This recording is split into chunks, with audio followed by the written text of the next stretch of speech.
তাহলে আজকে আমরা কোন কবিতাটা পড়তে যাচ্ছি? দি নর্থ শিপ, উত্তরের দিক থেকে আসা জাহাজ, ফিলিপ লার্কিন লেখছে। এর সম্পর্কে বিশেষ কিছু জানার দরকার নেই, এমনি তো তোদের স্কুলে কবি পরিচিতি সম্পর্কে বিশেষ কিছু লিখতে দেয় না। তো ফিলিপ লার্কিন লেখছে, যেহেতু এটুকু জানলে হবে, was a renowned English poet and novelist. Renowned মানে কি বলতে পারবে কি? বিখ্যাত।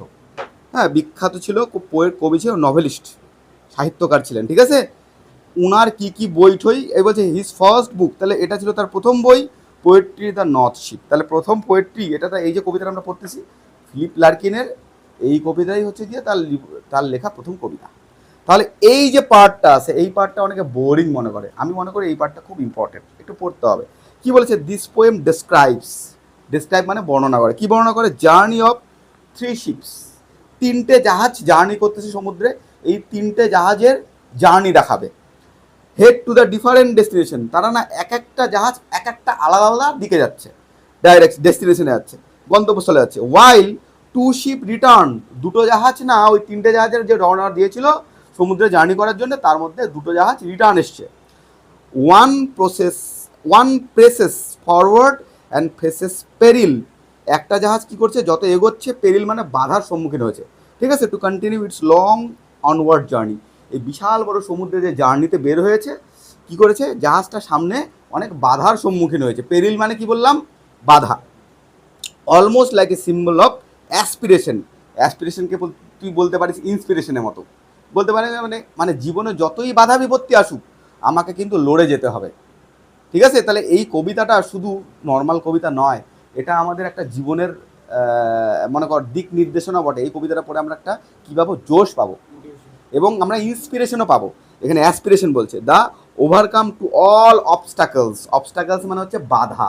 তাহলে জীবনে যত বাধা বিপত্তি আসুক, সেই বাধাকে অতিক্রম করে আমাদের এগোতে হবে। মনে রাখবি, পৃথিবীতে কোনো কিছু অ্যাচিভ করতে হলে ভালো, যে যতগুলো খেলোয়াড় থাকুক, আজকে ক্রিশ্চিয়ানো রোনাল্ডো এই যে এত বড় প্লেয়ার হয়েছে, গোটা পৃথিবীকে চিনতেছে, ওরা খাবার পাইতো না। ইভেন ওরা অভুক্ত অবস্থায় ছিল, ওর কাউকে বন্ধু, ওদেরকে একটা মহিলা আইসে, ওই অভুক্ত অবস্থায় যখন ওরা ছিল, খাওয়া ছিল না, আইসে না ওদেরকে খাওয়া দিছিল। তো ওই মহিলাটাকে ক্রিশ্চিয়ানো রোনাল্ডো মনে রাখছে। এই এত ভালো বড় ফুটবলার হওয়ার পর ওই মহিলাটাকে সে আবার বিশাল বড় বাড়ি গিফট করছে ডেকে আনে। মহিলাটার চোখ দিয়ে তখন জল পড়ে। তার মানে কি? প্রত্যেক সফলতার পিছনে একটা করে কি আছে? বন্ধুর বা প্রতিকূল পরিস্থিতি থাকে, যেইটা আমাদের কি করে? স্ট্রং বানায়, যেই প্রতিকূল পরিস্থিতিটা স্ট্রং বানায়। আবার এখানে তিনটে জাহাজের কথা বলছে, মনে রাখবি প্রত্যেক ছেলের জীবন সমান হয় না। দেখবি কোনো কোনো ছেলে অনেক ছোটোতেই বাবা বাইক কিনে দেয়, সব কিছু পেয়ে যায় হাতের মুঠায়, আবার কোনো কোনো ছেলে খেতেও পায় না, তাই না? তাহলে প্রত্যেক ছেলের প্রিভিলেজ কিন্তু সমান না। জীবনে বাধা বিপত্তি আসবে, হ্যাঁ, সেই বাধা বিপত্তিকে জয় করে আমাদের জীবনে অগ্রসর হতে হবে। এই কবিতাটা হচ্ছে আমাদের ইন্সপিরেশন। তাহলে আমরা এবার শুরু করি কবিতাটা। বোঝা গেল? দেখ, প্রত্যেকটা লাইনের মানে ধরে দেওয়া পাচ্ছি। I saw three ships go sailing by, sailing মানে কি বললাম? সমুদ্র যাত্রা। তাহলে আমি দেখলাম কয়টা জাহাজ সমুদ্র যাত্রা বেরিয়েছে? তিনটে। Over the sea of the lifting sea, lifting মানে উত্তাল, উত্তাল সমুদ্র বলতে গিয়ে কি? ঢেউওয়ালা, বিশাল বড় ঢেউ থাকে সমুদ্রে, সেই জন্য সেটাকে সমুদ্রকে কী বলছে? Lifting sea. ঠিক আছে, আচ্ছা। অ্যান্ড দ্য উইন্ড, উইন্ড মানে কি? বাতাস। উইন্ড রোজ, বাতাসের আগমন ইন দ্য মর্নিং স্কাই, তাহলে মর্নিং স্কাই, সকালের আকাশ, এবং সঙ্গে বাতাস প্রবাহিত হচ্ছে। অ্যান্ড ওয়ান ওয়াজ রিক্ট, এই রিক্ট শব্দটা মানে হচ্ছে গিয়ে, বইয়ের পেছন পাশেও দেওয়া আছে, দেখ রিক্ট মানে কি লেখা আছে? A boat or a ship, একটু পিছন পাতায় দেখ বাবা বইটা খুলে, a boat or ship equipped for a long journey, তাহলে একটা জাহাজকে তৈরি করা হচ্ছে লম্বা যাত্রার জন্য। জাহাজের পাল ফাল সব ঠিকঠাক করে রাখা হচ্ছে, তাহলে ঠিকঠাক করা হচ্ছে। And one was rigged for long journey, তাহলে ওই তিনটে জাহাজের মধ্যে একটা জাহাজকে কি করা হচ্ছে? বহুদূর যাত্রার জন্য তৈরি করা হচ্ছে। আচ্ছা, দ্য ফার্স্ট শিপ, তাহলে টার্ন টুয়ার্ডস দ্য ইস্ট, এটা নিয়ে কোশ্চেন আসবে যে প্রথম জাহাজটা কোন দিকে গেল। তাহলে কি হবে? The first ship turn towards মানে দিকে, টুয়ার্ড দ্য ওয়েস্ট, তাহলে প্রথম জাহাজটা কোন দিকে গেল? ওয়েস্টের দিকে গেল, বলতে পশ্চিম দিকে গেল।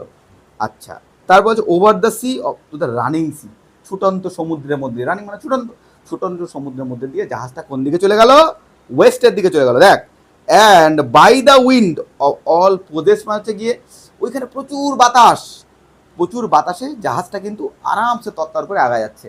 এই ক্ষেত্রে, এই জাহাজের ক্ষেত্রে কিন্তু অবস্টাকেলটা বেশি নাই, বাধাটা। এটা হচ্ছে বড়লোক ছেলের মতো, সব কিছু হাতের নাগালে পাওয়া যাচ্ছে, বাবা রেডিমেড বানাই দিচ্ছে, বুঝতে পারলি? তাহলে এই জাহাজটা খুব একটা কঠিনাই হলো না। বাতাস আছে তো, বাতাসের জাহাজ আগায় যায় তত্তর করে। তাহলে বাতাসে যদি মানে জাহাজ যদি থাকে, পালে হাওয়া লেগে জাহাজ কী হয়, অনেক দূর আগায় যায়, তাহলে অনেকটা হেল্প হয়ে যায়। তাহলে এই জাহাজটা কী করলো, ওই প্রচুর বাতাসে চলে যাচ্ছে, হ্যাঁ। And by the wind all possessed and carried to a rich country. কোথায় চলে গেল জাহাজটা? ধনীদের দেশে। তাহলে এই জাহাজটা ধনীদের দেশে গেল, অতটা বিপদের সম্মুখীন বা বাধার সম্মুখীন একে কিন্তু হতে হলো না। আচ্ছা, পরে কি বলেছে, দ্য সেকেন্ড, এবার দ্বিতীয়টা কোন দিকে গেল? Towards the east. দ্বিতীয় জাহাজটা গেল পূর্ব দিকে। আচ্ছা, পূর্ব দিকে গেল। Over the sea quaking sea. Quaking মানে হচ্ছে কাঁপা। কাঁপছে কেন? যখন সমুদ্রে বড় বড় ঢেউ ওঠে, তো ঢেউয়ের তালে যখন জাহাজও এরম করবে, দুলবে, তাহলে কি বলা হয়েছে, গোটা সমুদ্রকে কি বলেছে? কোয়াকিং। তাহলে দ্বিতীয় জাহাজটা যখন গেল, সমুদ্র কিন্তু অতটা মনোরম ছিল না। ছিল কি? কারণ কাঁপছে, কোয়াকিং, বড় বড় ঢেউয়ে জাহাজটা কাঁপছে। তাহলে সেটা বলা হয়েছে কি? Quaking sea. And the wind hunted. Hunted মানে কি? শিকার করা। Hunted it like a beast. Beast মানে কি? দৈত্যের মতো কি করলো? শিকার করলো। মানে এখানে হাওয়াটা অত নরম নরমভাবে আসলো না, প্রবল হাওয়া আসলো, দৈত্যের মতো তাড়া করলো, ঠিক আছে। Two anchor is captivity. এটাকে বন্দি করে, মানে যা ওই হাওয়ার চঙ্গুলে পড়ে গেল জাহাজটা, বুঝতে পারলি? এবং জাহাজটা থেমে গেল। তাহলে এই জাহাজ কি অত ইজিলি চলে গেল কোনো রিচ কান্ট্রিতে? না, এই জাহাজটার মধ্যে কিন্তু একটু বাধা এলো এবং তাকে ক্যাপটিভিটি মানে বন্দি করা হলো। সে বন্দি হয়ে গেল বলতে কি, জাহাজটা এখানে ওই ঝড়ের কবলে পড়ে গেল, বুঝতে পারলি? এইবার বলেছে পরের প্যারাটায়, পরে পেজে, দ্য থার্ড শিপ। এই যে কোন শিপ কোন দিকে গেল তোদের কিন্তু মনে রাখতে হবে প্রশ্ন। The third ship broke toward the north. তৃতীয় শিপটা চলে গেল কোন দিকে? উত্তর দিকে। আচ্ছা, over the sea, the darkening sea. সমুদ্রে গেল এবং এইবার সমুদ্রের কালার কীরকম? অন্ধকার। তার মানে সমুদ্র উত্তাল হয়ে গেছে, ভয়ঙ্কর উত্তাল। সমুদ্র কখন অন্ধকার হয়ে যায়? যখন প্রতিকূল পরিস্থিতি হয়, আবহাওয়া কি হয়? মেঘ হয়ে যায়, বৃষ্টি হবে, ঝড় হবে, তখন, তাই না? But no breath of wind comfort. কিন্তু আকাশ পুরো অন্ধকার হয়ে গেছে, ইভেন নিজের ব্রেথ মানে নিঃশ্বাস প্রশ্বাস, নিঃশ্বাস প্রশ্বাসের বাতাসটা অবধি শোনা যাচ্ছে না। মানে এখানে ওকে যে সুন্দর করে হাওয়া ঠেলে নিয়ে যাবে জাহাজকে, সেটা কিন্তু নেই, এবং নিজের নিঃশ্বাসের বাতাসটাও শোনা যাচ্ছে না, একদম দম বন্ধ করা পরিস্থিতি। আবার কি হলো? অ্যান্ড দ্য ডেক্স, ডেক্স মানে হচ্ছে পাটাতন। জাহাজের পাটাতন কি হচ্ছে? সোন, সোন মানে উজ্জ্বল, ফ্রস্টিং, বরফের তুষারপাত পড়ে জাহাজের পাটাতনটা ভর্তি হয়ে গেছে। তার মানে প্রতিকূল পরিস্থিতি, এটা তো আর অনুকূল পরিস্থিতি না, তাই কি? আচ্ছা, দ্য নর্দার্ন স্কাই, উত্তর দিকের আকাশে রোজ হাই অ্যান্ড ব্ল্যাক। হাই মানে উঁচু, ব্ল্যাক মানে কঠিন। তাহলে কি জমেছে? মেঘের কথা বলা হচ্ছে। হাই অ্যান্ড ব্ল্যাক, কালো মেঘ জমে আছে। ঝড় আসার পূর্বে পূর্বে কী হয়? ঝড় আসার পূর্বে কী হয়? শান্ত একটা পরিবেশ হয়ে যায়, হয় না? তুফানকে পেহলে সান্নাটা হতে হয় না, হয় কি না? তাহলে এখানে হচ্ছে নিজের নিঃশ্বাস প্রশ্বাসের শব্দটা অব্দি, বাতাসটা অব্দি সে শুনতে পাচ্ছে না, মানে প্রবল ভয়ঙ্কর ঝড় আসতেছে, কিন্তু তার আগে একটা সান্নাটা ছায়ে গেছে, বুঝতে পারলি? তার মানে বিপদ আসছে, হলো।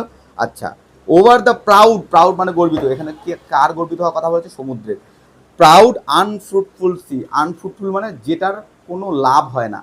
এই সমুদ্রে, যেই সমুদ্র পৌঁছাইছে তৃতীয় জাহাজটা, সেইখানে গিয়ে তার কোনো লাভও হলো না, কেবলমাত্র কিসের সম্মুখীন হলো? বিপদের সম্মুখীন। তাহলে ওভার দ্য প্রাউড, এখানে সমুদ্র প্রাউড কেন? সমুদ্র তো কাউকে তোয়াক্কা করে না, প্রকৃতি, প্রকৃতি তো কাউকে তোয়াক্কা করবে না। ও যদি কোনো জাহাজকে উল্টায় দেয়, এটা আমার শক্তি, ও প্রাউড ফিল করবে সমুদ্র। তার প্রকৃতি কারোর সামনে নতমস্তক হয় না, তাই না? ইস্ট অ্যান্ড ওয়েস্ট শিপ মানে ওই যে পূর্ব আর পশ্চিম থেকে জাহাজগুলো কেম ব্যাক, তারা ফিরে এসছে, হ্যাপিলি আর আনহ্যাপিলি। কেউ হ্যাপিলি এসছে, প্রথম জাহাজটা হ্যাপিলি এসছে, কারণ জাহাজটা হয়তো কোনো জায়গায় ব্যবসা করতে গেছে, অনুকূল পরিবেশ পায়, ধনী দেশে চলে গেছে। দ্বিতীয় জাহাজটা তো সেটা করতে পারেনি, ওই যে ঝড় এসে ওকে ক্যাপচার করে ফেলেছে। তাহলে হ্যাপিলি অর আনহ্যাপিলি, কিন্তু ওরা ফিরে আসছে, কিন্তু but the third went wide and far. তৃতীয় জাহাজটা কিন্তু বিশাল দূরে চলে গেছে। মানে কীরকম? মনে কর তোর অনেক বন্ধু কর্মক্ষেত্রে সফলতা পায়ে গেছে, চাকরি বাকরি পায়ে অনেক, মনে করো ওরা সেটেল হয়ে গেছে, তোর হচ্ছে না, বা তুই কোনো কারণে পিছায় আসিস, বা তুই যে পথটা সিলেক্ট করছিস সেটা হয়তো আরও অনেক দুর্গম, সেটা অনেক বড় পথ। তার ফলে কি হচ্ছে? তোর সফলতা আসতেছে না। তো ওরা চলে আসছে, কিন্তু তুই কি করলি যে এই তৃতীয় জাহাজটা বলছে যে but the third went wide and far, বহু দূরে চলে গেল। তারপর into the unforgiving sea, unforgiving মানে যে ক্ষমা যে করে না। সমুদ্র প্রকৃতি আমি বলছি ক্ষমা করে করে না, তাহলে নির্দয়, প্রকৃতি হচ্ছে নির্দয়, তাহলে হচ্ছে ক্ষমাহীন, ক্ষমা করে না, তাহলে সেই ক্ষমাহীন সমুদ্রে সে চলে গেল under a fire spilling star, যেখানে দেখবি যে সমুদ্রে তুই যদি জার্নি করিস গোটা আকাশটা ক্লিয়ার দেখা যায় এবং তারাগুলো কোনো হচ্ছে জ্বলন্ত অগ্নিকুণ্ড মনে হয় দূর থেকে, মানে এত পরিমাণে তারা দেখবি, মানে গোটা আকাশটা দেখা যায়। তো গোটা আকাশটা, যেহেতু তুই সমুদ্রের মাঝখানে আসিস, সমস্ত আকাশটা রাত্রিবেলা তারাগুলো জল করছে। এই জন্য কবি বলছেন under a fire spilling star, অগ্নিকুণ্ডের নিচে, তারার নিচে, and it was rigged for a long journey. এই জাহাজটা, তৃতীয় জাহাজটা ওই তারার নিচে রাত্রির বেলাও জার্নি করছে। সেই জার্নিটা কেমন, শর্ট জার্নি কি এটা না, লং, লম্বা জার্নি। তার মানে এই কবিতার এর মধ্যে যে তিনটে জাহাজের কথা বলা হয়েছে, দুটো জাহাজ রিটার্ন করছে কিন্তু তৃতীয় জাহাজটা কিন্তু রিটার্ন করেনি। সে কি বড় একটা জার্নির জন্য নিজেকে তৈরি করেছে এবং তার যাত্রাপথটা অতটা সুখকর নয়, তার যাত্রাপথটা কিন্তু কঠিন এবং সে দুর্গম পথের মধ্যে দিয়ে চলছে। আনফ্রুটফুল সি, আনফরগিভিং সি, এগুলোর মধ্যে দিয়ে প্রকৃতির শক্তির কথা বলা হয়েছে। প্রকৃতি যে কাউকে রেয়াত করে না। তাহলে পৃথিবীতে প্রত্যেকটা লোকের জার্নি কিন্তু সমান না, তাই না? পৃথিবীতে প্রত্যেকটা লোকের জার্নি ইজ নট ইকুয়াল, তাহলে প্রত্যেকটা লোকের জার্নি আলাদা আলাদা, তাই না? তো তবে বেশিরভাগ ক্ষেত্রেই যারা সফলতা পায় তারা কিন্তু কষ্ট করেই পায়। তাহলে এই কবিতার মধ্যে দিয়ে আমরা কি ইন্সপিরেশন পেলাম, যতই বাধা বিপত্তি আসুক আমাদেরকে সেই বাধা বিপত্তিকে অতিক্রম করে সামনে এগিয়ে যেতে হবে। বুঝতে পারলি কবিতাটা? ক্লিয়ার, পরিষ্কার বোঝা গেল? সবাই বুঝতে পারছিস? আচ্ছা, আশা করি তোদের পরিষ্কার বোঝাতে পারলাম। এইখানে কোন কোন প্রশ্ন আসতে পারে, কোন জাহাজটা কোন দিকে যাচ্ছে, কোন জাহাজটা বিপদের সম্মুখীন হয়েছে, এগুলো আসবে।